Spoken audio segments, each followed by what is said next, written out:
ஒரு ஊரில் மிகப்பெரிய காடு ஒன்று இருந்துச்சு. அந்த காட்டுக்குள்ளே சிங்கம், கரடி, புலி, குரங்கு இன்னும் அநேக மிருகங்கள் வாழ்ந்துக்கிட்டு இருந்துச்சு. நிறைய பறவைகளும் வாழ்ந்து கொண்டிருந்தன.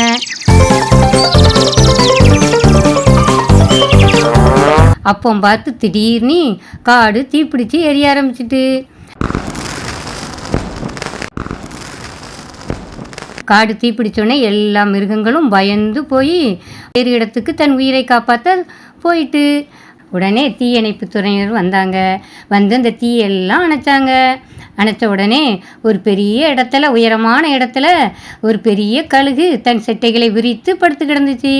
தீயணைப்பு துறையினர் வந்து அந்த இது என்ன என்று பார்த்தாங்க. பார்க்கும்போது அந்த கழுகு செத்து போய் கிடந்துச்சு. உடனே அவங்க பரிதாபப்பட்டு அந்த கழுகை தூக்கி அதற்கு கீழே என்ன இருக்குன்னு பார்த்தாங்க. பார்க்கும்போது அதற்கு கீழே 3 கழுகு குஞ்சுகள் உயிரோடு இருந்துச்சு. இதை பார்த்த உடனே வனத்துறையினருக்கு மிகவும் ஆச்சரியம். உடனே அவங்க ஆச்சரியப்பட்டு அந்த 3 கழுகுகளையும் அவங்க தூக்கி பராமரித்து பாதுகாத்தாங்க. ஹலோ ஃப்ரெண்ட்ஸ், இதுலேருந்து நம்ம என்ன தெரியுது? அம்மா வந்து என்றைக்குமே நம்ம எந்த சூழ்நிலையிலும் காப்பாற்றுவாங்க. ஒரு கழுகு தன் உயிரையே கொடுத்து தன் குஞ்சுகளை காப்பாற்றிச்சு.